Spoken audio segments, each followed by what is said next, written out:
so fascinated by our natural world, by what we already know about it and by what we're still figuring out.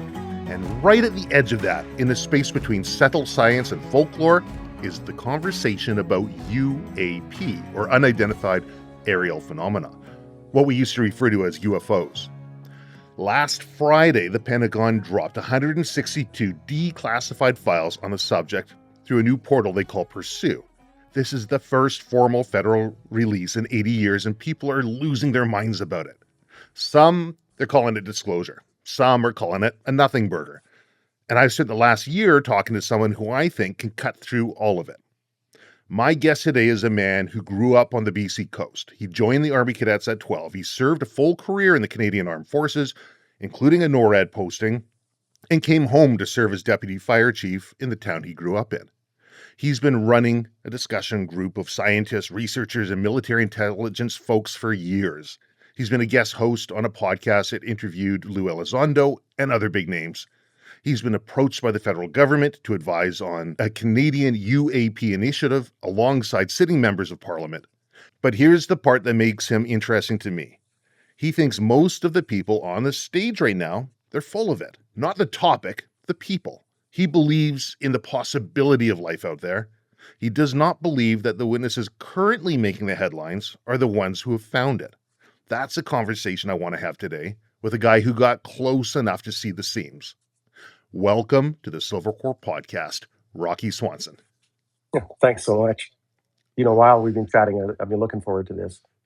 No kidding. Honestly, it's been a hell of a education for me. So I was first put in touch with you and you were put in touch with me by a mutual friend of ours. Right. Now, this mutual friend of ours also served in the Canadian Armed Forces and he holds a government position. He's a person who has extremely high credibility, and he's been trained on observation and surveillance and reporting. And what he did is he said, Trav, I got this thing that I was doing surveillance in a remote area, and myself and a few others, we all saw this thing flying in the air or floating in the air. We didn't know what it was. And so we videotaped it and we pulled it up and we looked at this thing and we got a copy of it. Now, I've received formal permission from him to be able to release what he saw there. I haven't sought or received formal permission to release his name, so I'm going to just leave that out of it. I will put that thing up in the background as I'm talking right now so people can see what it is we're looking at, but that got you and me talking, and it introduced me into other people. Some people call it a UAP, some people call it a plasmoid, some people have completely other ideas about interdimensional beings and the rest. But whatever it was, it at the very least sparked a conversation and an ongoing friendship between myself and you, which I'm hoping we're going to be able to continue further as further tranches are released as the Pentagon releases more information. But why don't I turn the mic over to you, Rocky? Yeah. Well, our mutual friend, first of all, whenever that story actually breaks, he is a true subject matter expert in the areas of reconnaissance in the armed forces. And I've known him since we were 12 years old, actually. Mm-hmm. We were in the Army Reserve together, and then I went to the regular Army. But that gentleman stayed with the Reserve in a full-time capacity and worked his way up to a very high position and served overseas and is someone that within the armed forces is almost legendary. He is an exceptional soldier. So yeah, there's no credibility issues when it comes to that story whatsoever. And I reviewed those video clips that he had sent as well, and they're interesting for sure. They definitely observed something that was making a light off in the distance, and it was I would say it spooked them. That's my words, not necessarily theirs, but sure. Yeah, very interesting for sure. So you actually provided examples of the exact same looking thing in other areas of the world that have been observed going up and down, doing the same sort of thing. I guess before we get into the nuts and bolts of all of this, just for my own edification, what do you think that thing was? I don't know. I don't actually know what I think it was, and this is just me surmising, was based on the movement the distance that they were looking at, there's a good chance it was a drone off in the distance. Okay. Because there are literally thousands and thousands of drones flying every day, Mm. and certainly they were what they were doing obviously had to do with drones themselves, and that's the part that's so interesting, is that these people, this mutual friend of ours and his team, are subject matter experts on drones as well, and so Hmm. for them to be baffles me. And so Hmm. there are sightings of objects that remain mysterious, and that's okay. It's okay to not know.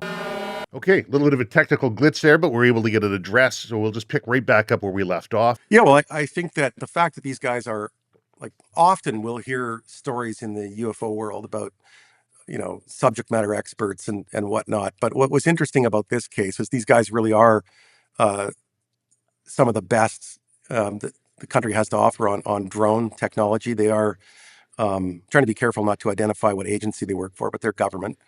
And they were baffled as to what they saw. And not only that, these gentlemen are truly trained in observation. We hear that a lot, again, in ufology circles, trained observer, but no one ever defines what that really means.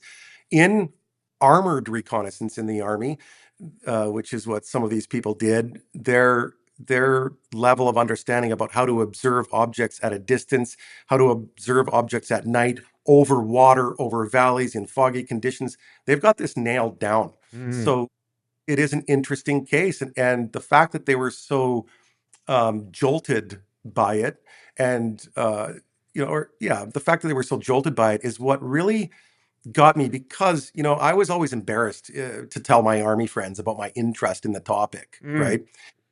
And a lot of them would kind of look at me like I was weird just because I was into it, including, I have to say, one member of this team that we're talking about.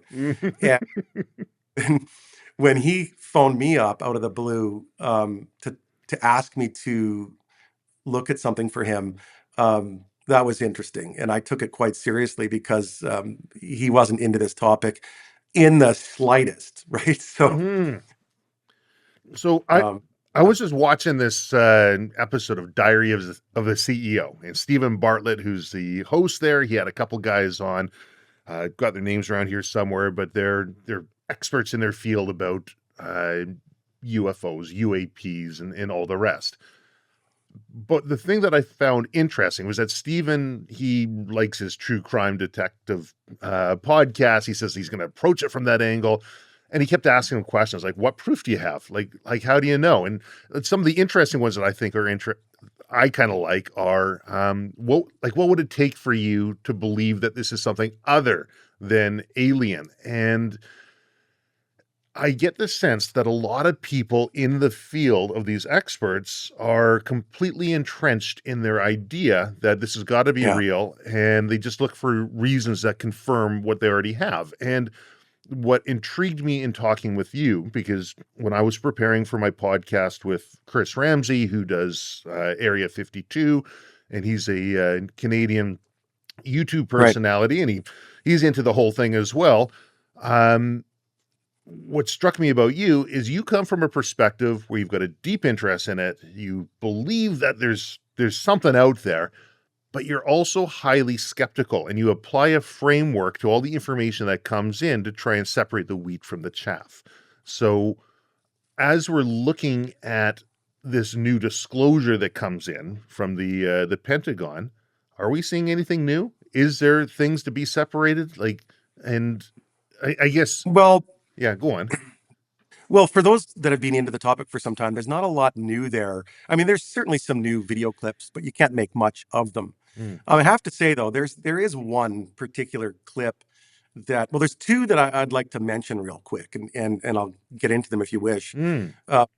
One is that there's this sort of star-shaped image of an object. It looks like a star-shaped object kind of zooming around, and it's pretty impressive. It's taken through thermal imagery, or so it appears to be taken through thermal. There's not a lot of data there to know for sure, Mm. what it was using. Some people are claiming it was of a specific type of drone camera. That's all fine and good. I have a background of more than 30 years working with thermal imagery in the field, weapons grade thermal, and of course in the fire service, I teach classes on thermal imagery, and how to understand what you're actually looking at. And I don't claim to be an expert even yet, even with that time. A real expert is somebody who can pull those cameras apart and understand, down to the, microscopic level, everything Mm. that's happening. So Hmm. I'm an end, and I've worked with F-18 pilots on observation skills and armored soldiers in the Army as well, and in the Navy. So the whole gamut of the armed forces. I've worked with the RCMP, using thermal and people with drones, etc. So what I see when I look at a thermal image is, first of all, one thing we all have to understand is that thermal close up can give you a good, accurate representation of a shape of an object because it's measuring the first 1/100th of a millimeter of surface temperature. Mm. But when it's further out, that starts to distort because you're actually measuring the air and gases around an object. So something like an illumination flare dropped from a P3 Orion, or here on the West Coast we have P3s. In Canada we call them Auroras, but it's a P3 Orion reconnaissance aircraft, submarine, anti-submarine aircraft. They're 40 kilometers away from my house. I see them dropping these flares every Thursday night, pretty much. And so when you are looking through something extremely hot and bright, through thermal, it is different than, say, using night vision goggles. Two totally different technologies, right? Mm. Thermal, both tools, night vision and thermal, will both give you artifacts that aren't necessarily something that you would see with the naked eye. Mm. So example, hot gases. You can see that with thermal, but smoke, you'll see right through most smoke depending on how dense it is. That's why we use them in firefighting. That's why in the Army, when we pop smoke from our armored vehicles, um, often we can see through it. But of course, the Army has a special kind of super smoke, so it can block thermal images as well. Sure. So this image, when I look at it, what I see is potentially a illumination flare, and that it's distorting. The image is being distorted because, again, you're not really seeing what the object is shaped like. You're seeing potentially the hot gases around it, and that's giving you these artifacts. So it looks like something really out of this world. Mm. And now, look, I can't say 100% if it is out of this world or it isn't, but I can say I easily replicated those images last week using a thermal imager camera and pointed it at the sun. Mm. And within seconds, my theory in one part of it was proven wrong. So I thought that what I was seeing, and guys like Stephen Greenstreet thought they were seeing, was a smoke trail. And so then I started scratching my head going, wait a minute, that actually doesn't work. So we're not seeing a smoke trail behind the object. What we're actually seeing is an artifact on the lens, not on the lens, but the recreated image that the thermal processor is giving us is actually, it's almost, in a sense, how do I describe this? It's almost like it's burning into the lens of the viewer Sure. because it's moving around, and the camera's trying to catch up, and so it's kind Sure. of leaving a go. There's a refresh rate. Yeah, exactly right. So it's not a smoke trail that we're seeing. So I initially said it was a smoke trail. I was dead wrong. So I don't mind. I'm happy when I'm wrong because now I know what I'm looking at. Mm. That's what I was able to recreate. But just taking up a thermal imager camera, pointing it right at the sun, and then just moving the camera around, I was able to create that same zigzag pattern in 2 seconds. So Mm. it's not a smoke trail. But you'll see more of a blobby mess behind that. That's probably superheated gases. And why that tells me that it's probably not something highly advanced is because anyone who's creating an object that is going to be of a super advanced technology isn't going to want to waste a bunch of energy out the back end. And so this thing is just pouring heat out, and that's not green technology. That's that's old school stuff. It's likely a flare, right? And so if aliens are coming here and they're wasting that much energy, I don't think they'd get here. So Mm. that's a theory on my part, but it's easily recreated, so therefore I don't really think much of it. There's another artifact within that image that myself and others were saying was likely the parachute from the flare, and I would retract that statement now and say that's also likely an artifact. And so I was fooled as well. So here I am discrediting myself, right? I, Well, this is I why I looked at, wanted you on, because you can take an objective look at these things. well, yeah, I mean, look, every time we're wrong about something, it's an amazing moment because you're like, okay, my most foundational uh, thoughts and initial hypotheses on what this was going to be are off. But the fact that I was able to recreate it still tells me it's likely a flare. But I put that in the gray basket because I can't say definitively yet. Mm. So the next one was a more clear image of what appeared to be a bright, shiny object flying, zigzagging in and out of some wind turbines.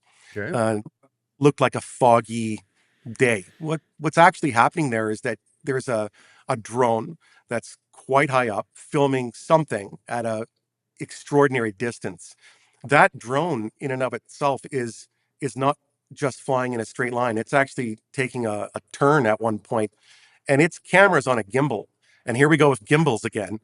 Um, and this is where the viewer, us watching this on our TV screens or on our cell phones, and that's another problem. We should talk about cell phones in a moment. But when we're watching this on a screen at home, we don't know that the camera itself is moving and turning when it turns. So it Mm. makes it like the object that it's filming is actually doing a 90-degree turn. And in fact, that object never turned at all. It was flying in a straight line. It also isn't zigzagging in and out of the wind turbines. It's actually not even close to them. It's flying in front of them in a straight line. But due to those optical illusions, we humans are easily fooled. Mm. And so I don't know what the object is. Some people think it's a bird or a balloon. I don't care. All I know is that it wasn't doing anything amazing. Hmm. And so, that's just one of those things. And this isn't surprising though. I mean, 95% of most things we observe are going to be easily explained, or at least um, to use an overly used phrase, they're going to be prosaic, Mm. right? But that's good, right? So we can scrape that stuff off the table and go next, Mm-hmm. a piece of evidence, right? I think that when you look at the totality of sightings and um, the technical data that we do get from some of these things, there are mystery objects out there. They're a mystery to the people that should likely know. Mm. Um, in a lot of cases. If we go back and look at the 2004, the now famous 2004 Tic Tac case with the Sure. USS, this was the famous case that Lue Elizondo and Chris Mellon and those gentlemen brought out from the Pentagon. I'm extraordinarily skeptical of that case, not because I think that um, the pilots like Commander Fravor or anybody are lying. I just don't think it's fair to assume that just because somebody is a highly respected pilot or a highly respected counterintelligence officer, that they necessarily have all of the data available. And, when I called a couple of friends at NORAD about that case, the thing that struck me most instantly, I guess, is that they were not worried about it Mm. and were more or less inferring that they know where they park at night. So it was something of theirs. And you pick up your slipper and toss it across the room, and NORAD pretty much knows it. So it's they have some incredible abilities at NORAD, and I think that because of the secrecy around their abilities, often we'll hear alleged subject matter experts say, we know for sure it's not ours. Mm. Be careful because there's a lot of silos out there and there's a lot of programs and projects. And not only that, I've worked with F-18 pilots like Commander Fravor, not him personally, but with pilots that flew F-18s. And certainly they are experts at observing targets on the ground and targets in the air. But when they observe an object they've never seen before, they're equally baffled like anybody else. The, Mm. the human to observe and calculate and discern what we're looking at is no better often with pilots or astronauts than it is with the average person on the ground. It's in those conditions. It's extremely difficult, especially if the object is moving quickly. Mm. You know, and it's difficult. Um, I'm also not impressed by that story in the sense that we appear to be fed a narrative. We're told about the Tic Tac. We're told that it's flying, it's doing hypersonic speeds. We're told that it's doing 90-degree turns and it's working outside the area of known physics. Mm, Is it? When we look at the video, we see an object like a blob moving lazily to the left off the screen. We don't see anything that they're describing. And I found that since 2017, specifically, often when these stories come out, we're told this is what happened. Look, you're seeing this, and it's sort of like the old Obi-Wan Kenobi. These aren't the droids you're looking for. Like here's the story, here's the narrative. Believe me, because I have an impressive resume, and mm, I'm big. I have made every mistake you can make in this field, and I'm sure I'm making some still. And that is that I allowed my feelings about senior chain of command officers to affect my critical thinking. In other words, I thought, well, these are well-placed, high-ranking officials from the Pentagon. They definitely have the facts down. mm. I was wrong about that, and there's personal motives there with some people that are, whether out to make a book or sorry, sell a book or a video or whatever. And I'm not Sure, sure. anybody in particular, but that's just a fact. There's people out there trying to make dollars off of this as well. And I'm sorry if I'm jumping around here a little bit, but I'm just giving my impression of the recent ufology in the last, say, 9 years, right? Well, I figured we can do is we can talk a little bit about how you got into this subject field of Hmm, interest, how you started to sure. become critical of these sort of things. Yeah, I'm okay. obviously Yeah, going to touch down on 2017 specifically because you brought that up.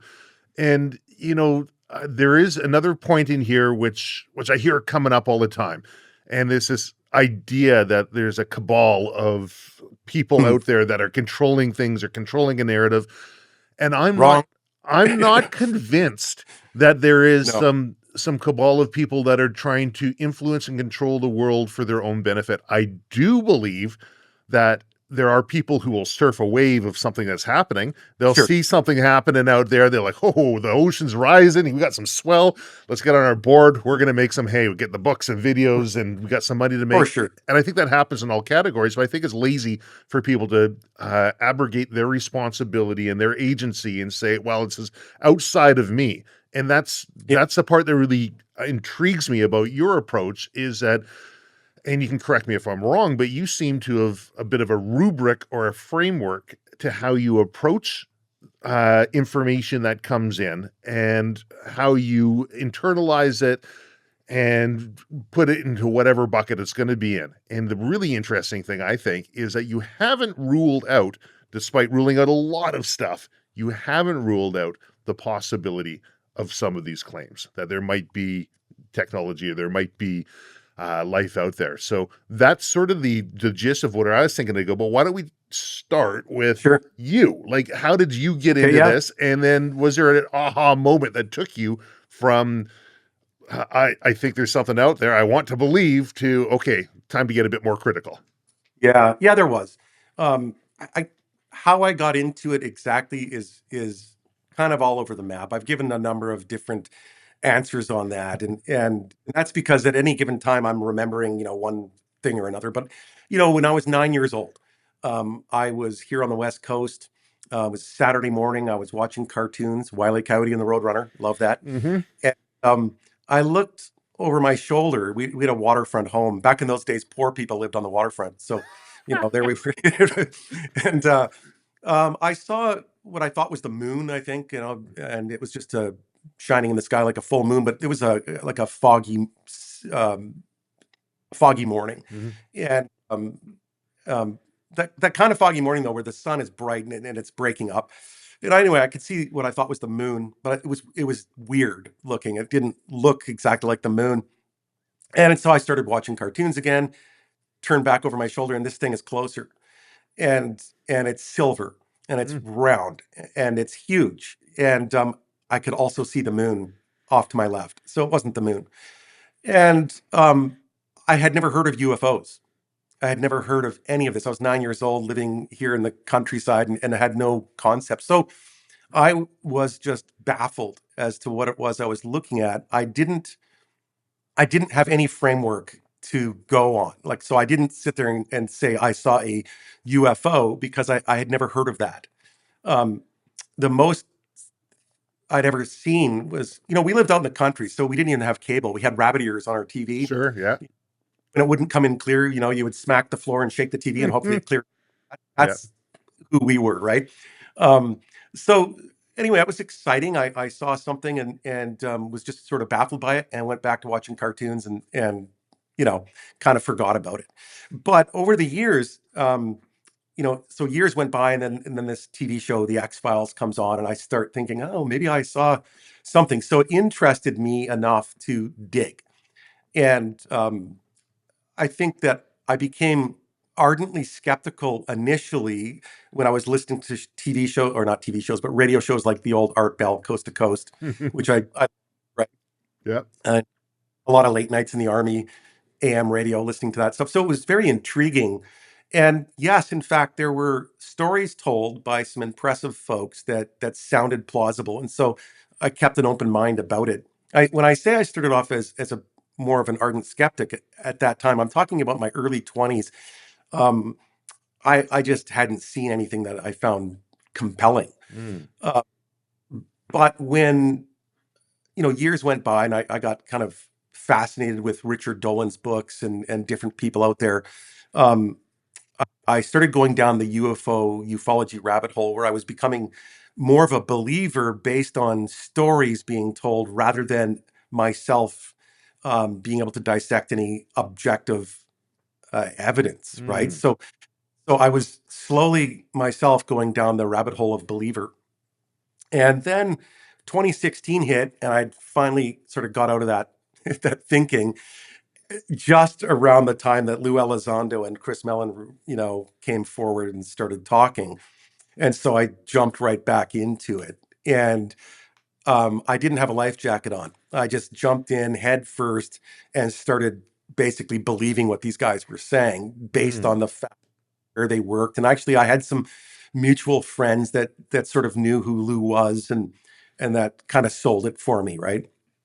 But um, uh, over time, talking to gentlemen like Lue Elizondo and others, I started to, like a lot of people, just notice that there was a lot of talking going on, but the evidence wasn't coming out. Like, what was being presented as evidence was, and I'm not saying this about Lou or anybody specifically, I'm just talking about the subject here in general. Um, the evidence that was coming forward was not compelling. Like, it was fascinating, but there was no signature there that said, aha, this is definitely something out of this world. It just didn't match the story. Mm. And so I was kind of embarrassed because there's nothing like shame as a motivator, right? Hmm. And I investigate arson and explosions. I'm a fire investigator, and I had to give myself a slap and said, why am I not applying the same rigorous standards to this topic that I am applying to fire and arson investigation? And the answer was, because in this topic, I wanted the answer to be one thing. Mm. I was polluting the data myself, right? With my hopes and dreams of it being real. And so I backed out for a few years, and then decided to have a look at it again with a more critical eye, and just look at the evidence, and not as a debunker. I'm not out here to debunk every single story. Um, but what I do believe is that this is one of the most fascinating and likely most important topics we will ever discuss as a people.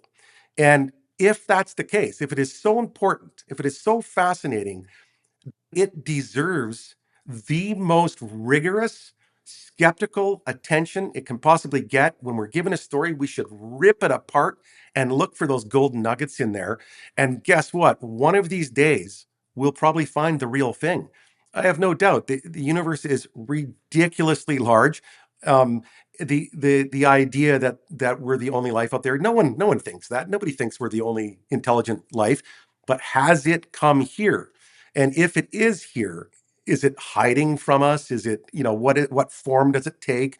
What is this? So what I think is be exceptionally serious about this and treat it the same way we would if we were investigating a cancer case of some new kind of cancer. We would look for data, we would hand out our data, we would ask for people of those levels of expertise that deal with that cancer to rip it apart and look for the signs of what's happening there, right? Mm. And I don't believe right now we're seeing a lot of seriousness when it comes to this. We have people claiming they're serious, and then in the same breath they tell you it's a demon. Mm. And I'm sorry, but to see an object in the sky that we can't explain and then to jump to it's one of Satan's angels is a little too far for me, right? So I think we need to back up, um, and and stop accusing the demons of doing all this stuff, right?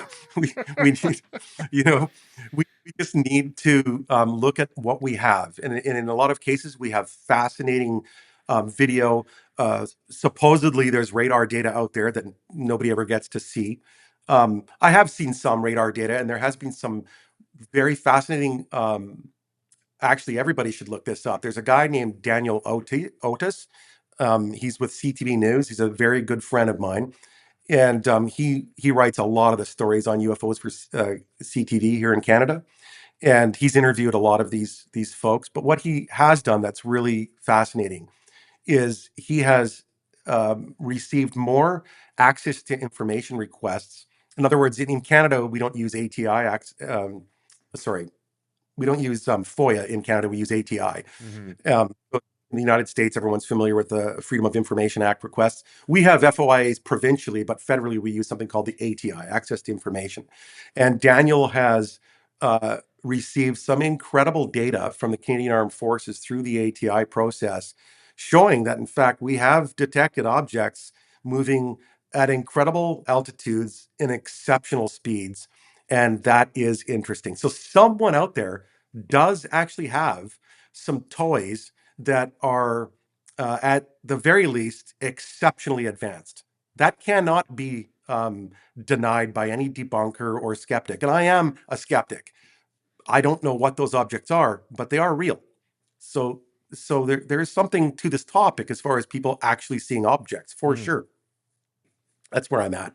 I don't know if I rambled too much there. Well, if you were to apply, and I know it's difficult because you're going to be working off of memory from when you're 9 years old, but Yeah. and you tend to, the mind tends to conflate things and change things. Yeah.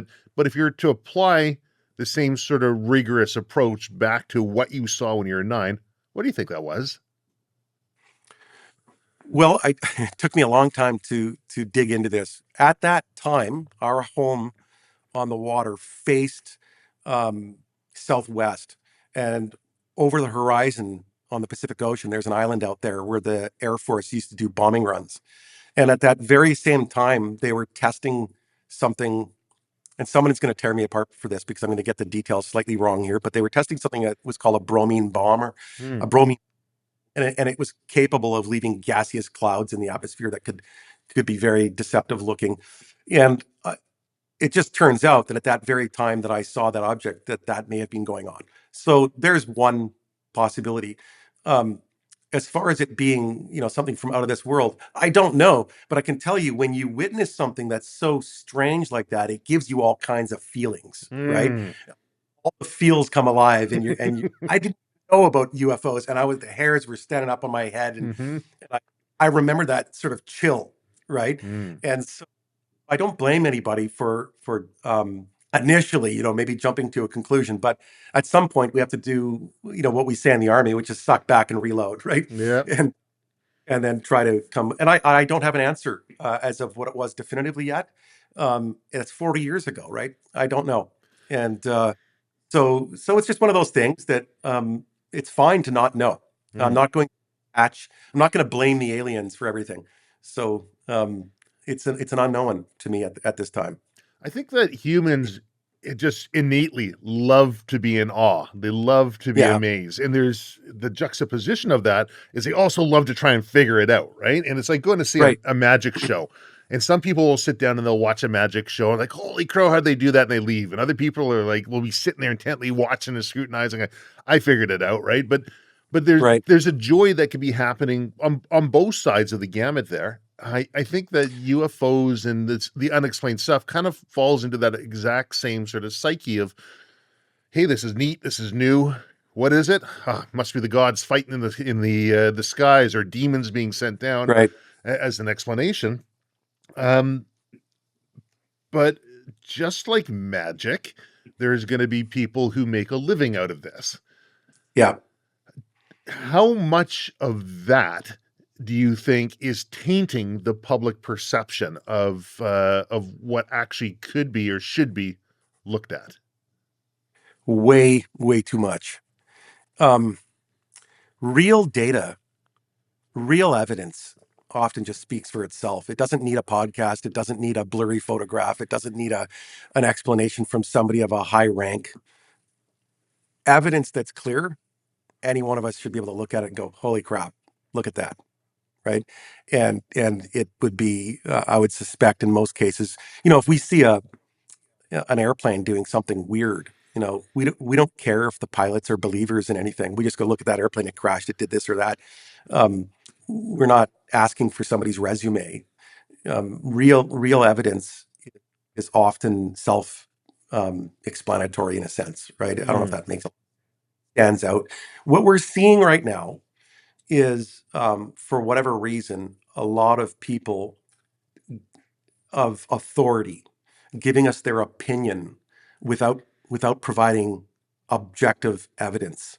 They'll often provide something they claim as evidence, and they'll tell us what it is and tell us what it means, but then it's really not backed up. And those three initial videos, Go Fast, Gimbal, and Tic Tac, I believe the reason that those three videos were chosen is because we will argue about them for eternity.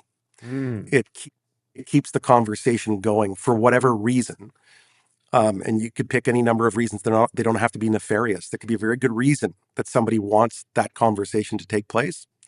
But I think that if you choose videos like that there's no possibility of discerning any useful data from them. There's got to be a reason you chose that. And if we look at the reason that was written on paper why those videos were chosen, they were allegedly pulled out to help train pilots in some training scenario on observation. Well, that is not at all old, right? We know that now based on FOIA done by people in the United States like John Greenwald and Stephen Greenstreet and others that received these documents showing what the given reason was for pulling those videos out of the Navy files. So it's fascinating. If you want a narrative to fly, the best thing you could do is have an ambiguous set of data so that you can just argue about it forever. And if I disagree, you can just call me an evil debunker and you can say it's aliens and there's nothing I can do about it. Right. I think it's very odd that those three videos were chosen. And I think that I think the Pentagon was totally blindsided by that. Is there some deep, dark cover up of known extraterrestrial material? Maybe. But evidence supporting that cover up is always kind of just off of what you would need to be definitive about that as well. Right? Like it's easy to spin a tale to make it look like the government's covering things up. But when we start pulling on the strings, it doesn't really add up a lot. And trust me, there's thousands of memos out there where military people were baffled by seeing something. Sure. But again, being baffled and not knowing does not then mean right? I didn't know what it was, therefore I know it's alien. That's not how that works. Right? I think there's a reason why the Trump administration has called for the release of files, and they're being released in tranches, in sets right now. That's almost a loaded question. It's totally a loaded question. Yeah.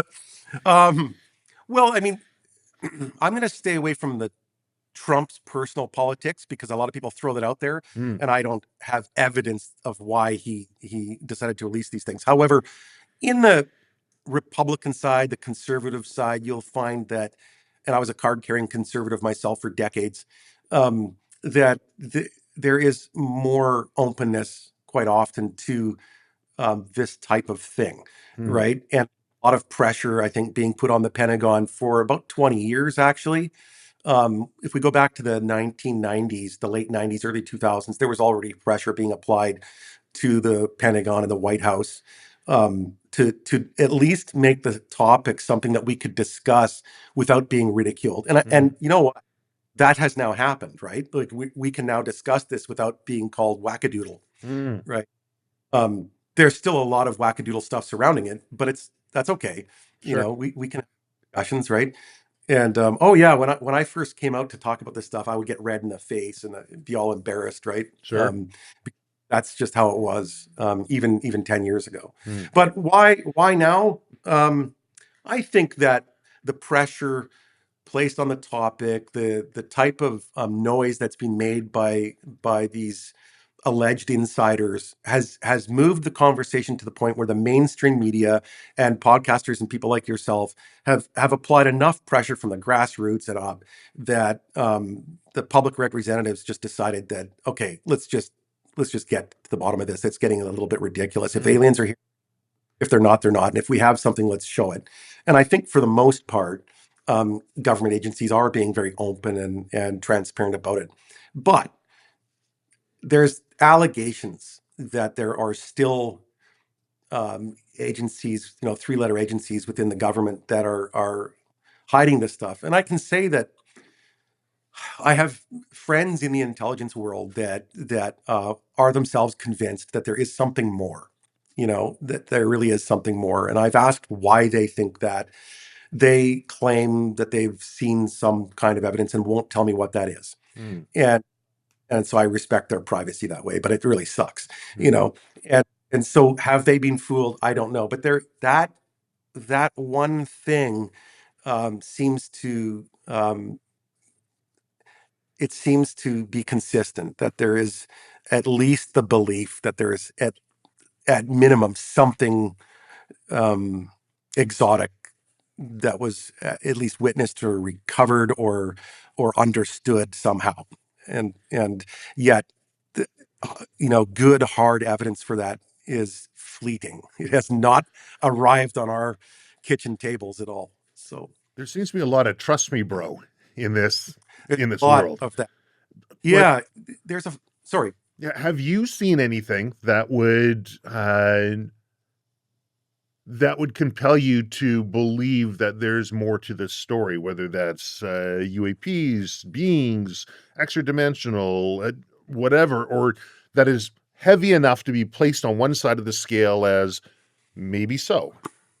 Well, no, not in the sense that I could say extraterrestrial, but there are phenomena that certainly exist that are unexplained at this time. Like there's these you don't hear about this very often in the UFO community, but there are these sort of images like panels of light that people witness going through the sky. I've seen some videos of this stuff that I know the videos are legit, and there's been some studies done by the French about 20 years ago.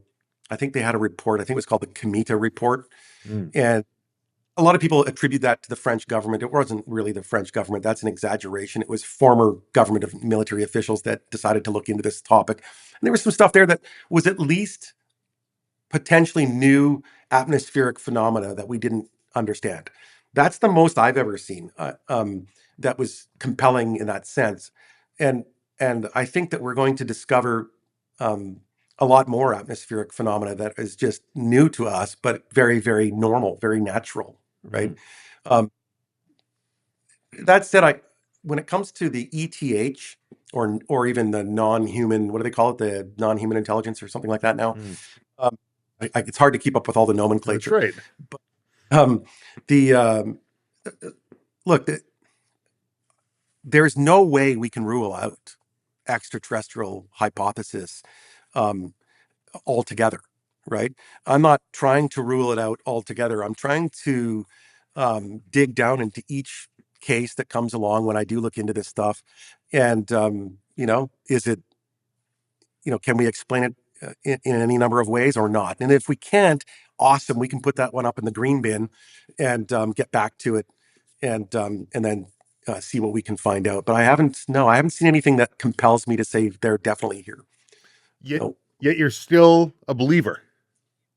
Well, I'm a believer in that aliens exist, that extraterrestrial intelligence is out there somewhere, that the likelihood of highly intelligent, communicative, spacefaring civilizations is 100%.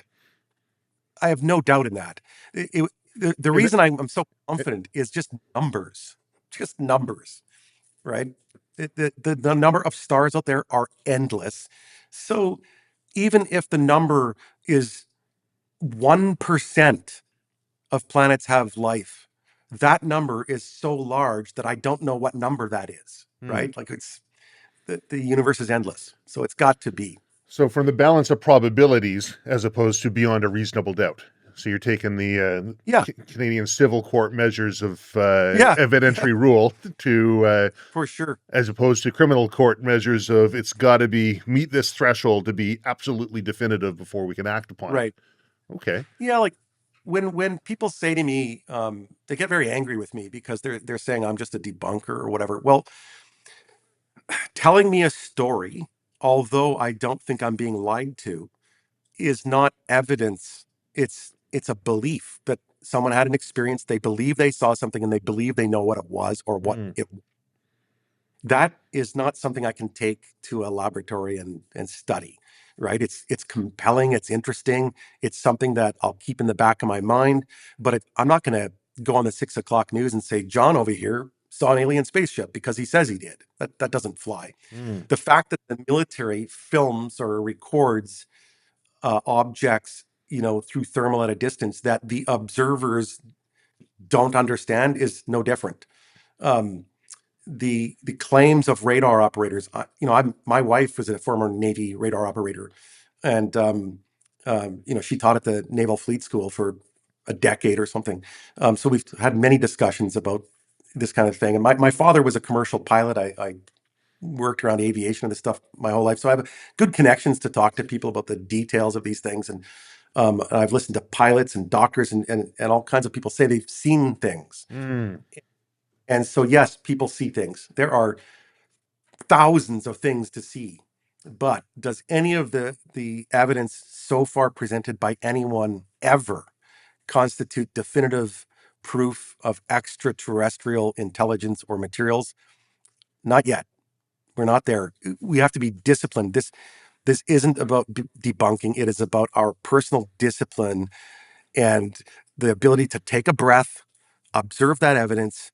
Don't just throw it out. Like, let's be respectful of that claim. Put that claim on the table and start pulling it apart and see what we find. And it's not pulling it apart in the sense to say, "Aha, I've got you. You're a liar." No. It's we pulled it apart and guess what? We found out it was X, Y, Z, or we didn't. And we will keep doing that until the day comes when we have that telltale sign of something extraordinary, I think. What was it, do you think, that really started to drive you from diving in head first, like you say Yeah. before, and just like, I want to believe, to, okay, let's get the skeptic's hat on a little bit. Yeah. It's a little embarrassing, and I don't want to embarrass anybody else. So I'm going to leave some names out. Okay. Okay. If that's fair. I started to get to know some of these folks that were coming out of the Pentagon and making claims on a personal basis. And when I was in those circles and asking for what it is that they knew, what was the big evidence, um, it wasn't good, right? The answers I was getting were really no different than you would get in any sort of folklorish, um, you know, tale. They didn't have anything. And when I was approached by members of our own government on this topic, some of those people from the United States were also involved. And it was clear to me that there was a sense of belief without evidence that they themselves, within not the Canadian government, but especially the American officials, were believers. They had they did not themselves have firsthand experience, or at least that's what they were saying at the time, of actually seeing definitive evidence. And in fact, there's there's this same group of people claim that they had this material that they did isotopic ratio testing on. I was able to speak with the scientist who runs that laboratory, and his conclusions were very different than what their conclusions were, right? Like, he did not back them up at all. He said that they jumped to conclusions. So people can figure out who that is and look it up. But so I did my own research. I phoned, little things were happening. Like, some of these people were phoning me up and saying, "Hey, we know you were a warrant officer in the Air Force. We're gonna bring you back. We're gonna get you security clearances upgraded, and we're gonna read you on to these programs that we're working on with NORAD." And I'm like, "With NORAD, fascinating." So I phoned a buddy at NORAD who was in their one of their intelligence sections, and they have something they used to call the ISRD, Intelligence Surveillance Reconnaissance Division, and then that would break down into like counterintelligence and whatnot. And so I knew two guys there, and I phoned and just started having conversations. These are people that I know closely, as close as the friend that you and I have. And one of the questions I asked was, these people that are approaching me from the Pentagon, these former Pentagon officials, are they really working with you? And they said, well, what? They looked into this and they called me back and said, absolutely not. We don't even know who they are. And they didn't, crap all over the topic, but what I was being told, what I was being pulled into, had nothing to do with what I could tell, anything legitimate. It was very odd. It was like, Rocky, we want you to come on camera. You're going to be a big hero in all of this. When this is over, everybody's going to know your name, and you're going to be a big hero because you're an incredible researcher and you're ex-military. You're going to get you to hold up these documents and be on camera, and that'll give legitimacy to it. I'm like, wait a minute. Like, look behind me right now. You see a bunch of tools on my wall. I'm an average slob. The military brain started kicking in, and I'm like, wait a minute. I am the last guy on earth that a legitimate intelligence organization would contact to give context and any sort of credibility to such a serious topic. You only contact people like me that are sitting in their garage, working on old Jeeps, if you want to create a narrative. Sell something. You get people like me, David Grush, whoever, that have some military background, and you can kind of dress us up, put some lipstick on us, and make us look pretty, and get us to say some things so that it sells a narrative. And that's what I felt was going on. Why they were doing that, I do not know. And they might have had very good reasons for that, but it gives one the sense that it's a grift, that you're used for something. That's the sense I got. These people that were involved in this, I'm sure, will see this interview, and they need to understand that that is my perspective, and that's how it felt and looked, right? I'm not making any accusation. What I am saying is that is exactly how it came across, and every hair on my neck stood up, and I just felt like there's something wrong with this picture. Conversely, on the Canadian government side, it was a totally different picture. It was science-based, fact-based. It was slow. It was methodical and quite serious. And yeah, there were a few believers in that pile, in that wood pile as well, but those beliefs were kept off the table, and it was strictly to the science. So I'm really proud of Canada actually for that. That program is now called Sky Canada. I'm not involved with it, but that's the new program. Yeah. How does Canada rank on the world stage here? Because it seems to be a North American phenomena from what I see, some South America sightings and stuff happening, but it seems the idea of, at least from the research I've done, people will point to UAPs, UFOs, extraterrestrials as being predominantly a North American thing. Am I researching that right? Well, Or no, that's so the perception of it being North American is easy to dissect and understand, because the North American, mainly United States media, has been pumping this stuff out hard since ever, Mm. right? Like it's part of the zeitgeist of what it is to be American. But it is everywhere. I mean, it is a topic that is fascinating, excuse me, around the world. I would say this, though, about Canada and where we rank. If and when something serious is discovered, I would not be even slightly surprised if the place that you first hear it from is Canada. The people that we have looking at this are serious. They're not goofballs. They're not even known to the public, right? These are people that are seriously looking at data and calling in the right subject matter experts, and keeping a close eye on it and dissecting everything they can, and working hard in that sense. And I'm proud of Canada for that. Instead of going out on the news and showing a blurry, undescribable thing, they're just behind the scenes working hard, trying to figure out what's out there. Mm. And I do have faith in them that they'll come forward if there's something serious. And as far as the military goes, I was never exposed in the military to anything UFO. But while I was in my last couple of years in the military, I was so fascinated with the topic that I asked the base commander up in Cold Lake, where I was stationed at the time, if I could approach pilots and intelligence officers to speak about this topic, to ask questions. And his answer to me was very simple. He said, "Warrant Officer Swanson, you can do that, just don't embarrass us." That's it. That's the only thing, right? No And promises. no, I did encounter F-18 pilots that had seen objects that were shocking to them, and they were unknowns over the Arctic. And in one case, they were doing an exercise near Hawaii where they saw something as well. And so there wasn't a sense when I was in the armed forces of any kind of cover up, or that you Mm. couldn't talk about. It would ruin your career. You know what? It didn't ruin my career. In fact, um, members of the chain of command loved calling me up and talking about it. People were genuinely interested to have the discussion.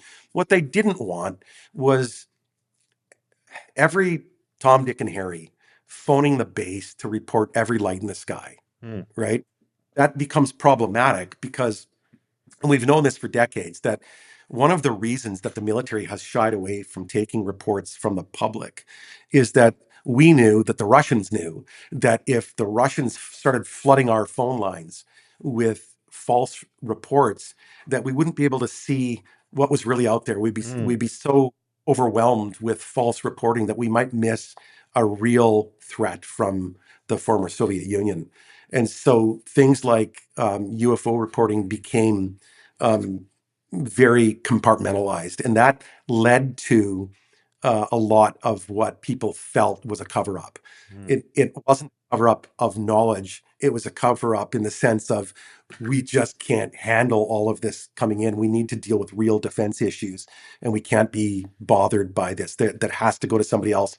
And so at that time, whenever that was, 40 years ago or so, the armed forces farmed out these questions to different agencies. Like Transport Canada held this file for a long time, and there's different agencies, and even some civilian work was done by certain scientists in Canada that would receive the CL-213 files.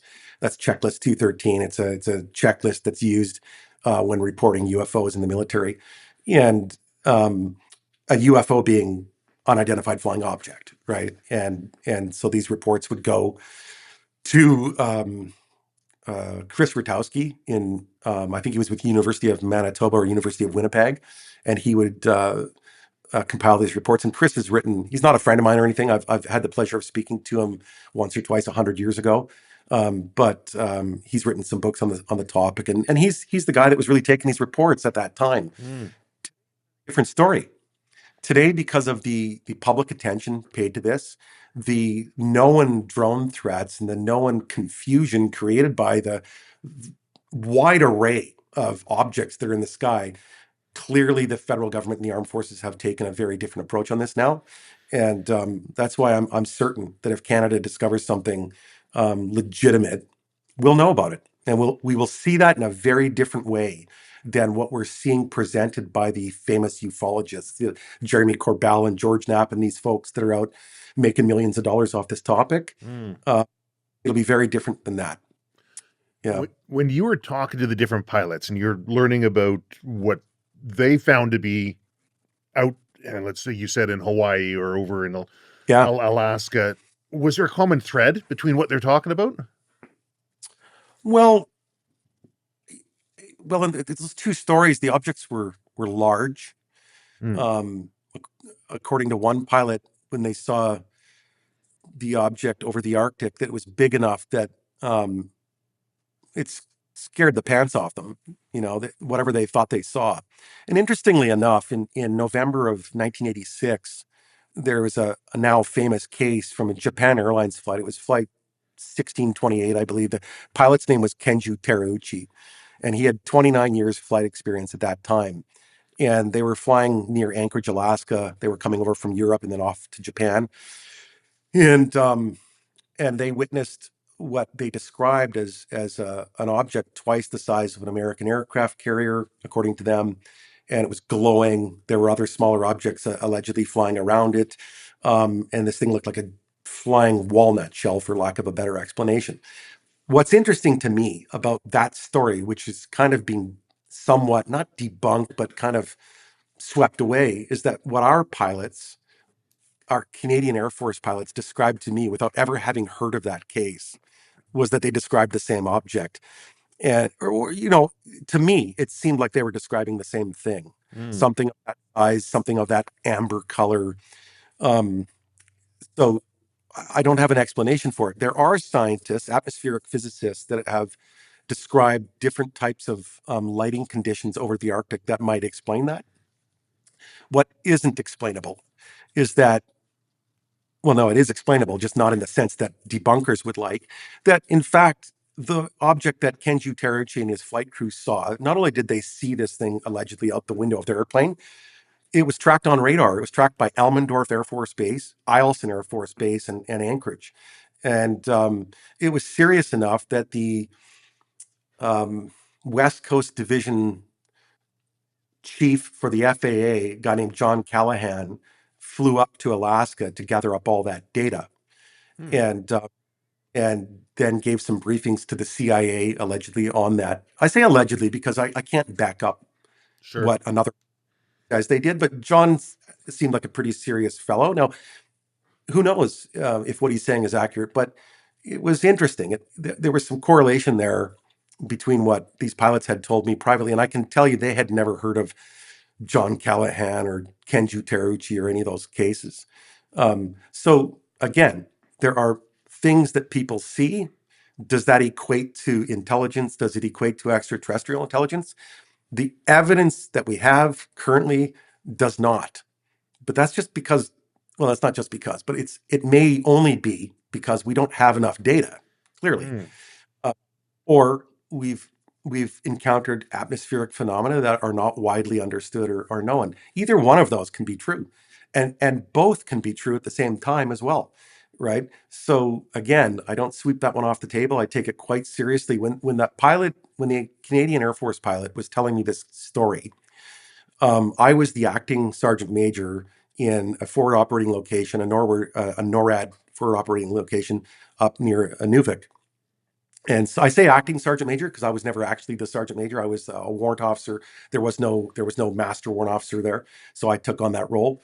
This pilot was the commanding officer at that time, so he wasn't some noob. He was your guy, and he became a general in the Canadian Air Force.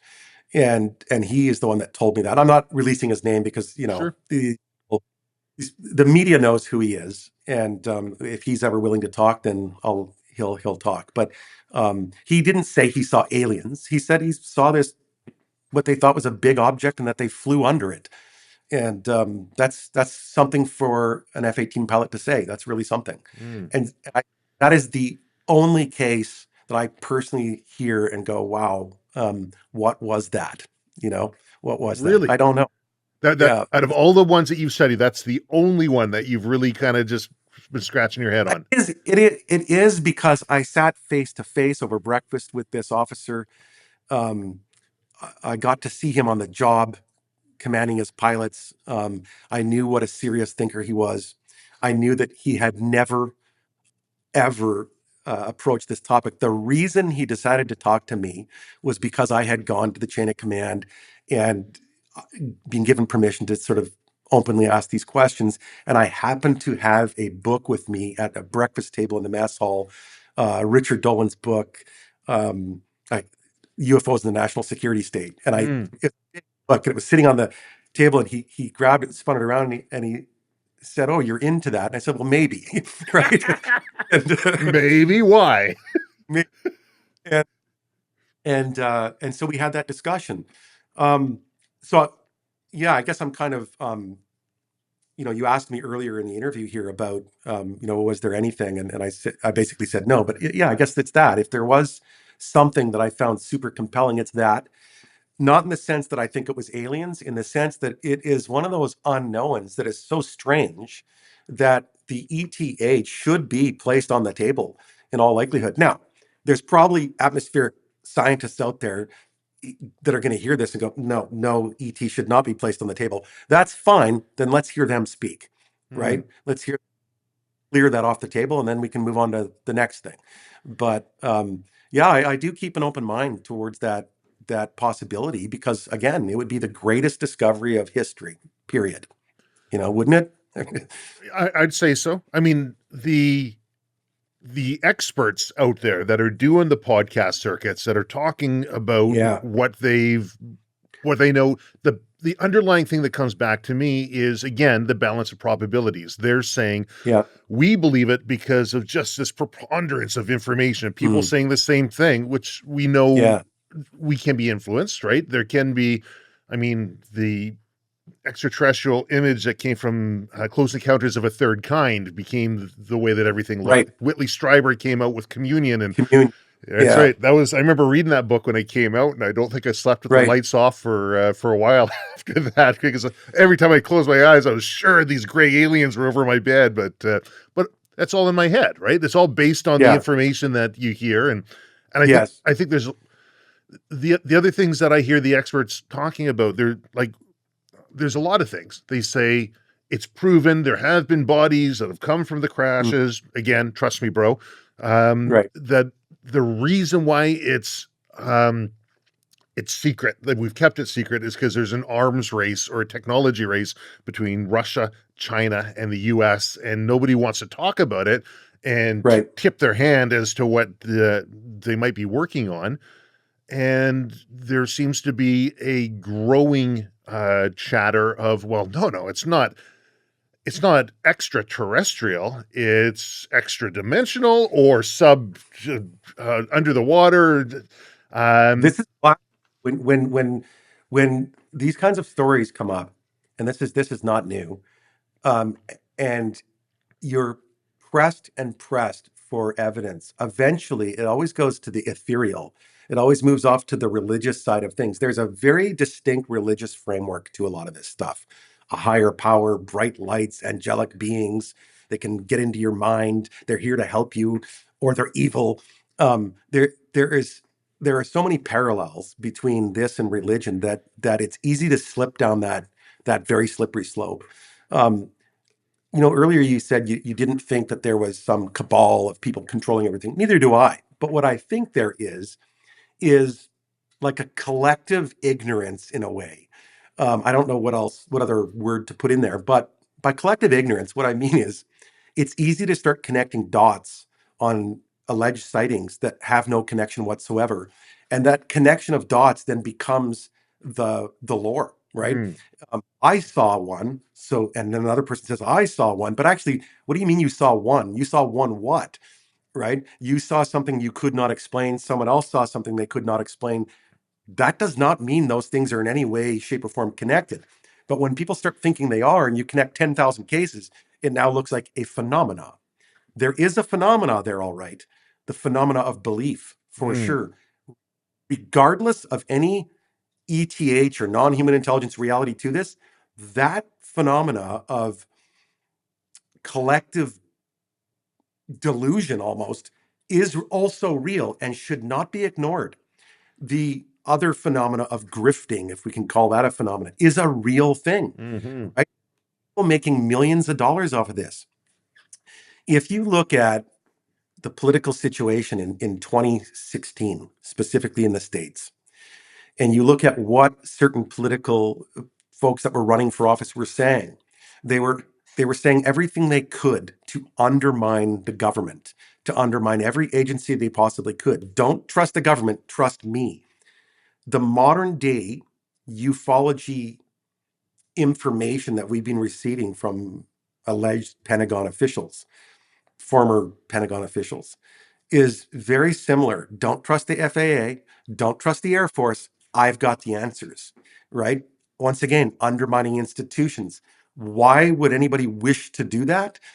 Do they just believe that they have the real answers? Or is there some other reason that they want you to go to them for stuff rather than going to those well-trusted agencies that we've relied upon for our national defense for decades? I believe that there is a reason that they want to do that, and I believe that reason is contracts. There are billions and billions of dollars attached to defense contracts, and it's really important to keep that wheel spinning, to keep people scared so that you can keep getting those next defense bucks. I'm not saying that's what all of this is. I am saying that some of this is absolutely that there are those people coming out of the Pentagon. Look where they work. Follow that money and see where those people work, and it'll be fairly telling. When you look at Jeremy Corbell and George Knapp, who I don't know these gentlemen personally. I've spoken to both of them over the years, but I don't know them personally. They are selling a product, right? They're selling a belief. And, they've got a guy like Bob Lazar out there who has exactly as much credibility in this topic as my Labrador retriever when I was a child, like none. And I know that there's people that are going to hear me say this and just hate me. They're going to crucify you for that one. Yes, they are. And the reality is that I can take Bob Lazar's story and rip that to pieces in about 2 seconds. I've been following that guy's story since it came out, like right? And there isn't a shred of it that holds up to 10 seconds of scrutiny. It is a narrative that has been sold to the public, and it's a beautiful one. I love that story. A nerdy photo developer who's installing curtain rods in people's houses and developing photos in a photo booth, has an interest in electronics and physics, claims to have gone to some schools where his records were magically deleted, is picked up by Robert Feynman while standing outside of Los Alamos National Laboratories and given a job to work on the most secret thing ever. Wow. Right? Not hold up. It would be like coming to me in this garage right now and reading me onto some top secret program. Not going to happen. I wish it would. My fantasy prone mind says, damn, that would be awesome, right? That's not happening, and that's not the way that stuff works. I have been involved in to a small degree when I was in the military, a couple programs, nothing to do with UFOs, but had to do with weapons testing of at that time classified weapon systems, and all I knew was what I absolutely had to know, and I'll tell you what that was. I had to know that they were involving lasers, and I had to know that at a certain time I needed to put goggles on because these things were being fired from above us someplace. And that's it. That's all I ever knew. If you don't need to know something, you're not going to, right? And to just pull somebody off the street that has absolutely no published papers or no credentials whatsoever is absolutely bonkers, right? It's not with something so absolutely sensitive. And there's a million other reasons I could pull that apart, but my point wasn't to pick on poor old Bob Lazar. I don't dislike the guy. I think he's an old-time storyteller, and I love that stuff. But the reality is, that is not how this stuff is going to come out. that it's not how science works. We're not going to find out from some random dude that got chased out of Area 51. If there is secret knowledge out there, you can put it this way: we know we've got secret knowledge about, let's say, Soviet weapon systems or Chinese weapon systems. I know we have highly classified information on this stuff.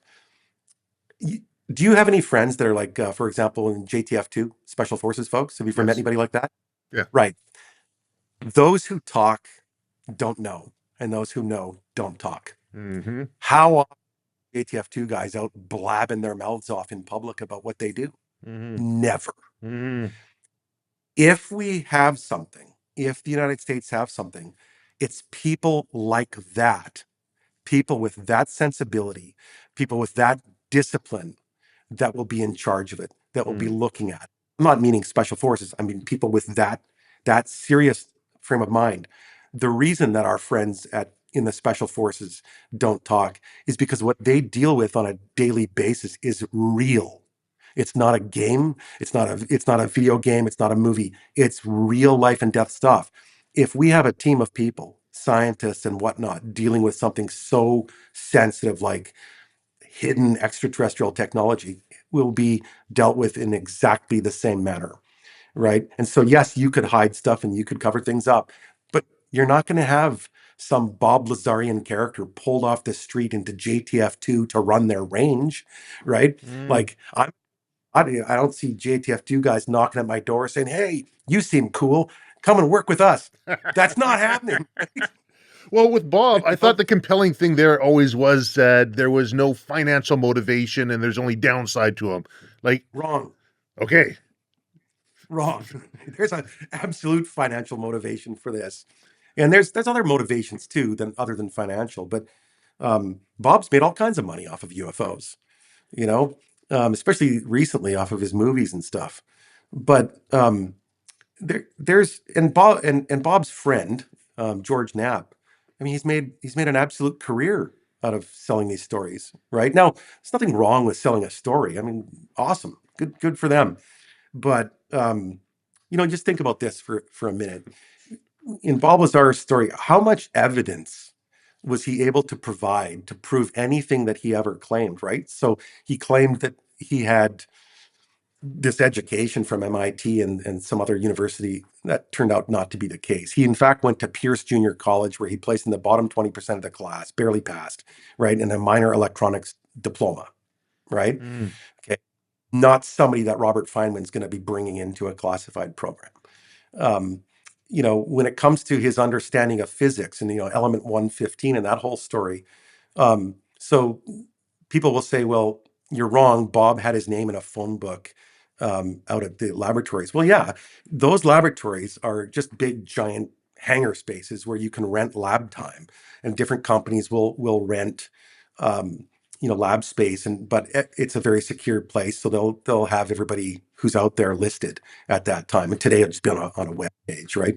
There's nothing about that. Rob, yeah, like I know him. Bob Lazar was for a company, and he was doing repairs on dosimeters, so radiation detectors. I know the exact devices that he was working on, and a lot of these are just little things about this size that hang around a soldier's dog tags. And I'm forgetting the exact name at the moment here, but they're round. And when you unscrew the cap, there's like one Phillips screw in there, and you unscrew the cap, and there's a couple pieces of foil and some devices that take a measurement over time. And he was replacing the little foil piece inside, screwing it back together, and throwing it in a bin and grabbing the next one. This is something that we would get a private in the Army to do, right? Not technical work. Not saying he's not intelligent. I'm saying that this guy's a storyteller, and that to rely on people like that to prove that there's some giant cabal is the wrong direction. By all means, if people want to believe him, go ahead. You will not find out any truth following those stories. It's not going to happen. There was a YouTube video that I watched. I forget what it was called. I think it was like Behind Skinwalker Ranch or something like this, or Skinwalker Ranch Uncovered. Do you know what video I'm talking about? I think so. Okay. So. Is that one of the Stephen Greenstreet ones? I believe it. I believe that might have been the one. I watched it a while I back, might have but sent you that. you may have sent me that one. So I watched that video, and it seemed like there was a follow the money trail there on that one as well too. That the creator of that video was alleging, and they made a very compelling case too when they started pointing these different things together. Is that the current framework, in your opinion, of ufology? Well, it can look like there's this one group, right? Because there are a number of people that are connected now. But when you go back to Skinwalker Ranch and the program that the DIA was running out there, that was the OSAP program, the Advanced Aerospace Weapon Systems Application Program. That was a program created through a funding deal with some senators and a scientist named James Lukatsky. And I have no issue with any of those folks. It's just that James Lukatsky had done a number of government programs and knew exactly how to get funding for something to write up the request for proposal type of contract that one would need to get defense bucks to do something. Mm. And so Skinwalker Ranch had been a well-known folklorish place since the 90s when one family sold it, and then Robert Bigelow, a businessman, a real estate guy from the States, was very fascinated with the topic and bought the land. And then he was friends with George Knapp and people like Art Bell and stuff. And they sold this idea that there was something strange happening out at Skinwalker Ranch. Fantastic werewolves and goblins and the dino beaver, the dino crypto creature that they ever spoke about. OSAP, this supposed serious Pentagon program, is what James Lukatsky and his team ran, and that they were looking for ghosts and goblins, and their evidence was terrible. It was absolutely terrible. After 1 year, approximately, there was an audit done by the DIA, and the DIA is like, "What is this? What are you spending $21 million on?" Right? Holy crow! And they shut it down. Like, unbelievable. That's Eric Davis worked on that and stuff, and it was just bonkers. And there isn't a shred of data that came out of that it's worth a bag of beans, right? And so that the problem though is that program, of course, was somewhat secretive. And whenever you keep secrets on something so strange, it's going to look like to the believers that, aha, there it is. They were hiding the werewolves. There's another reason you would want to hide that. It's embarrassing. Totally. Right? $21 million on. Yeah. Right. And so they were shut down, but these guys all start writing books. George Knapp gets out there and starts promoting this story, and it grabs hold. And there are people in government that are believers as well, not because they've seen anything or have any inside knowledge. They just believe it because it's compelling sounding. A great example of that in Canada is a former defense minister we had named Paul Hellyer. Super nice guy, right? And while he was defense minister, he was exposed to exactly zero UFO information. And he said that himself. When he was out of government, somebody sent him a copy of the book the day after Roswell. He read it, found it really interesting, contacted the authors and stuff, and they said, yeah, it's all true. And he contacted a friend of his, allegedly, who was a general, said, it's all true. And even more, there's no evidence for any of that. It's just he believed the story.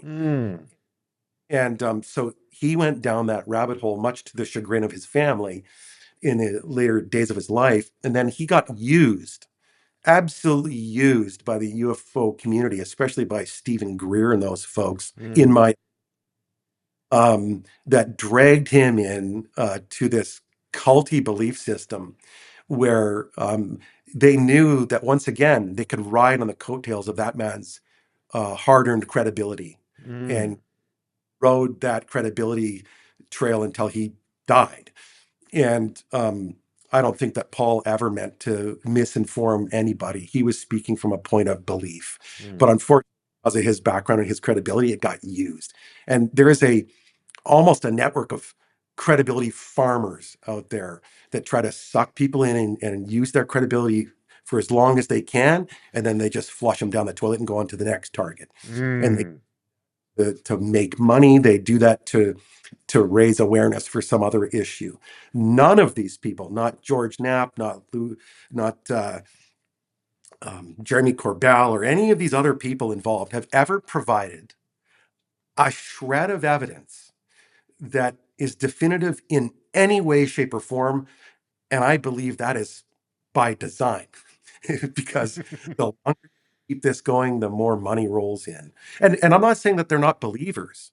They're good businessmen, and they may also be believers. I don't know. I don't care if they believe it, but I know that the alleged data they're providing is not helping any of us solve any of these mysteries at all. And I would like to solve them. You talk about the idea between ufology following theocracy and sort of Yeah. religious doctrine. Are you a man of faith? Are you No. religious in a background? No, background. Yeah. I mean, my family was so religious that I'm probably my own uncle, because we were Mennonites at one point. So, um, so but, no, I am not a believer in God. Um, I, I don't have any problem with people that are. Mm. Um, I am not. I think that, I don't know. And I'm good with that. And I think if there is a God out there, he, she, it, or they will be perfectly okay with me saying that, because I haven't seen anything to indicate that. Sure. But yeah, I was raised in a very religious household. Okay. Yeah. Yeah, I was just wondering how, when you look at the commonality that you're pointing out between Yeah. theology and ufology, is it what are the parallels that you're seeing? Is it basically I want to believe and trust me, bro? I think that, a lot of people have said this, that there's and I think that's one of the reasons that I got into it, being that I guess you could label me an atheist, although I hate the label. Um, that there is this desire for us all to feel like there's something more, and by something more I mean really something more. And I think that a lot of the ways that we approach religion are extraordinarily similar to how some people have approached UFOs, and myself included to some degree when I was really getting into it. There's this idea of having inside knowledge, that there is a higher power, that there is this something that might be looking out for you. And I've noticed that there's my father was like almost a snake kissing, hand waving Pentecostal, right? And um, he used to always preach about the Book of Revelations and the end times, the rapture. Sure. Disclosure is that it's the same thing. It's the same story. It's this it's going to happen any day. Here are the signs. Just believe, right? Trust me. It's very, very similar. There are people much smarter than me, much more educated on religion, that can explain those parallels much deeper. But there is a very grifty framework to this as well. And I think that when you look at Admiral Tim Gallaudet, the oceanographer from the United States Navy, that is claiming, that he knows that there's these 9,000 underwater alien vehicles zorching around. Um, what I'm about to say isn't to discredit him as a father and a husband and an admiral. But his belief system is such that he is religious, and that he also believes that his daughter is being hunted and attacked by a poltergeist. Okay. So if you already believe the esoteric, or if I'm using that right, if Mm-hmm. you already in these things, you're prone then to believe in these things, and it's an easy sell. Intelligence agencies love people like that. If Mm. you want to get a message out, if you want to have a distraction, um, those are the kinds of people that you will get to speak on your behalf. Those are the people that are targeted. And I honestly believe that, because it's the self-licking ice cream cone, right? Sure. You just have to get them going a little bit and let them talk, and they'll do all the work for you. Mm-hmm. So there is a large group of this. You look at Leslie Kean. She's one of the most famous authors on ufology right now, and she wrote a book called UFOs and something like Generals and Pilots Go on the Record on UFOs. It's a 20-year-old book. Mm. Uh, at that time, and she was one of the authors that wrote the first article about Lue Elizondo in 2017, that New York Times article. Mm. She was part of that. And if you look at her own background, she will always sell herself as a serious investigative journalist. And then everyone is like, okay, that's what she says. But when you actually hear her, Yeah. she was living for years with a well-known UFO, right? A guy that convincing people that they were being abducted by aliens. And she has these beliefs that she can commune with the dead. And, so this group of people already are pre-positioned with this set of beliefs. So, when I'm investigating fires and explosions, if I approach my, an arson investigation with the idea that it might have been started by a poltergeist, how serious are the courts going to take me, when I go at that? Or to put it more down to earth, if I approach an arson investigation with any preconceived notion other than known physics, we've got problems, Mm-hmm. right? So I don't mind that people believe in ghosts or God or whatever, but we have to be able to separate that from this very important task of trying to discern what it is people are seeing. If we attribute all of the sightings to aliens or non-human intelligence or demons or ghosts, goblins, and witches, we're probably going to be missing out on the discovery of actual phenomena that are super important and relevant to us in some other scientific capacity, right? Not to say, again, that it can't be ET. I'm just saying that we should not go in with these preconceived notions. We should go after this with a rigorous scientific approach and be extraordinarily disciplined about that. I know I'm repeating myself, but I think that's just what we've got to do, and we'll get some real answers if we do that. I think I think you hit the nail on the head, honestly. And yeah, there is some repetition, but it's important to be in there. Interesting about what you're saying about the people of faith. Religious backgrounds can be the easiest ones to be the self-licking ice cream cone to convert, right? Right. I was elk hunting last season with a friend. He's Nice. ex-CIA spook, and that was one of his roles was in generating assets and converting people. Right. And you look Agent builder. an agent builder, and you look Yep. at pressure points, and that's one of them, right? And you can look at a person's faith or background. What I thought was interesting, why I asked you, because you brought it up, and as well Bartlett in his talking with these two people who were clearly they were clearly believers on his podcast. There, both of them says, "Well, yeah, no, I've got faith, or I'm heavy in faith, and here's what I believe." And it's Yeah. I'm curious, and I mean, this is going to be outside the realm of what you study, but I'm just curious what it is about the human condition that seems compelled or drawn to this narrative under so many different labels or ideas. It's an awesome. It's not just a good question. It's an awesome question. Awesome in the truest sense of the word awesome, because that's a huge question. I had to go through this with myself at some point, and I kind of felt like I was leaving a cult. So when I was totally into this stuff, at some point I had to back out, and then I asked myself, um, why do I believe what I believe? Right. Right. And I started digging into that. And there are so many factors to this. There's all kinds of environmental factors, the way you grow up. Well, at least my father was super religious, Mm-hmm. and so surrounded by that. So it's sort of, when I walked away from the church, in a sense, it leaves a gaping hole in you, something that, you don't even realize you want filled, but there's that need for something more.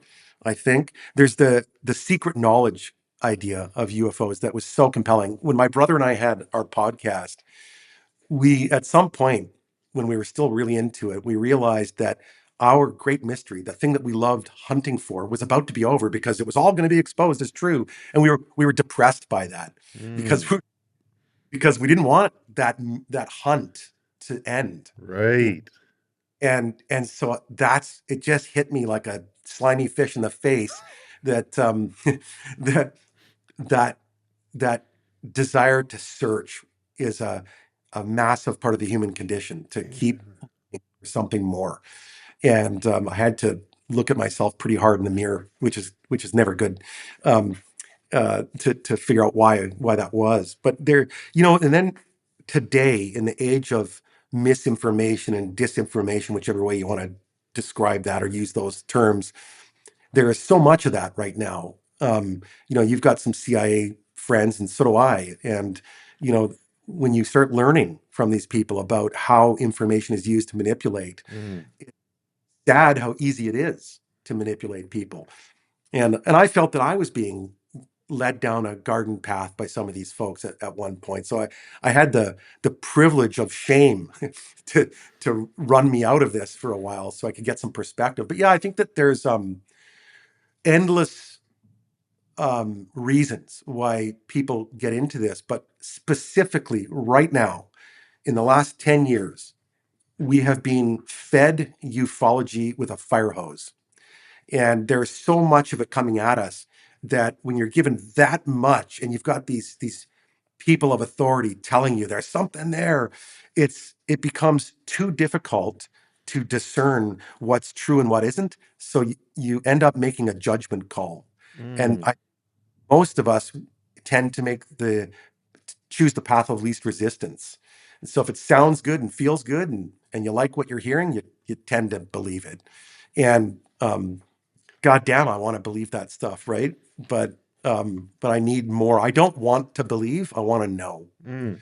So You know, you've got it's interesting. I find when people walk away from something, like yeah, if people go through a breakup, a separation, or they right, want to quit a job or whatever it might be, oftentimes they need to demonize the other side, and they need to right, look and say, well, I'm leaving her because, man, she was just a demon. She was terrible, right. right? And Ex-smoke. Yeah, right. And maybe yeah, you guys are just who you both are and you got to go different ways. But mhm, oftentimes, yeah, in order for people to inside and mentally get around the yeah, reason why they're leaving the job, it's not because I'm bad. It's because the job's bad and I'm going to find something else or whatever it might be. Um, it You talk about the desire to search and yeah, searching for answers. You really haven't changed that desire to search. You're just searching right. differently and in sort of a different direction, while being very conscious of trying not to demonize the other side. But and you can tell me if I'm wrong, but I can sense there's a underlying sense of feeling duped and trying to Yeah, um, yeah. I uh, was duped. okay. Uh, Yep, I and then was. you talk about um, excuse me, I could talk here. You talk about the manipulation Yeah, aspect of it. And I think that's a very real side of things. We have so much information coming in on everything, right? I yeah, mean, not just ufology, but everything coming in, that in order for people to step back and be able to make a decision as to what they actually believe, I mean, is that AI? Was that something that actually happened? Like, what's my framework for reality anymore? I think a lot of people, just through the mass amounts of information that we're being fed, are becoming what was that Yuri Russian fellow who was like 30 years ago, he was doing an interview about disenfranchising people, essentially how to manipulate an entire population, feed them so much. oh, Who am I talking about? Yuri something rings a bell. yeah, But I think yeah, I think that's kind of the state that we're in right now. Like, how do we know right. what's real and what's not, and how do we move forward? And Science does not ask you to believe something. Science asks us to ask more questions. mm. And ufology asks us to believe. So hold on, you don't trust the science? No, no, I do. I do trust the science. Just trust the science. No, science is a constant process of asking more That's questions. right. Right. And this is where people say often that, well, science is just another belief. It Mm. isn't. It's a set of questions. And you can keep asking those questions from different positions, different angles, different viewpoints, and get a aggregate of knowledge on any given topic. And then you can start pulling that apart and see what that evidence tells you. And I've investigated fires where, you walk into the room and you think it's obvious, Mm. and then burn patterns, and the burn patterns don't look quite right, but they kind of point in one direction, and then you realize that, well, the temperature reached 650 degrees Celsius in there, so therefore at that temperature the world of physics as we know it breaks down, and burn patterns don't mean squat. And so you physical evidence, and this is no different, right? It's going in and asking questions, and never should these people that are feeding us information be asking us to believe anything. They shouldn't do that. That's disingenuous, and it's misleading, and it's leading. Mm-hmm. Right? And it is not fair. They're playing with people's emotions. And I think that there's a lot of rotten actors in this topic. And I will say too that some of these folks that are telling stories that are former Pentagon officials might have a very good reason for telling stories, but we're not privy to whatever that reason is. So I'm not sitting here saying this person's a bold-faced liar and that's it. We both know that intelligence people in the right positions will lie to you. That's Sure. that's something you have to Sure. do. And It's a so there part of could the be, job. that's right. There could be very valid reasons. Whether they're moral or ethical or not is not the point, because when you approach stuff from that perspective of national defense, morals and ethics often have no place. Mm. It's just cold, hard fact of what they're trying to accomplish. Mm. Situation, this is our mission, this is how we're going to execute it. Plain and simple. Smash. Right? Yeah, exactly right. Yeah. So good catch. So I see that that could be a situation. There's no reason that I can completely take off the table that somewhere in the U.S. government, someplace, there isn't hard data proving that we've been visited or there's been some crash. But these people telling these stories that there's like thousands of alien crashes, Bob Lazar saw 9 saucers, like this becomes exceptionally difficult to believe with no evidence other than the story that there could be, you know, um, aliens visiting on such a grand scale that somehow the men in black are out there, and I guess they got their little red flashy things, and they wipe all of our. But it doesn't add up. There's a lot of people looking at the sky. There's a lot of scientists out there studying every single day in very serious ways to search for extraterrestrial intelligence. And every little blip they see, they report. Every little question they have, they feed the public, and they ask, other people to come and look at it as well. That's how real science will work. But like I say, it's impossible to take the cover up off the table entirely. But when you look at what President Obama said recently, people Right. got very, and they said, he said aliens are real, but he was clearly speaking about the grand size of the universe in the same way that we just were, Mm. right? And at least that's the way I took it. When people said, well, why did Trump say that what he did was release classified information? Well, that's an easy one. First of all, there's 2 things there that don't sit right immediately in that interview, is that Donald Trump hadn't seen what Obama said. He was taking the order. But had he actually heard what Obama said? See, in that interview, he gives the impression that he hadn't, but then he says he gets classified information. The only thing classified in that statement by Obama that could possibly be classified isn't the existence of aliens, because how many people have come out there, and David Grush and everybody else, and said that aliens are real? Nothing's ever happened. It's the fact that he mentioned Area 51, and the fact that he said what is or isn't at Area 51. Mm. When classified location at that level, it is illegal to discuss what goes on or doesn't go on, period. Mm. That's the that I could see that was relevant with what Donald Trump was saying about that. That's my theory on that. That makes sense. They take that serious, that kind of thing really seriously. So, well, we've covered a lot of ground in this podcast. Is there anything that we haven't talked about that we should be talking about?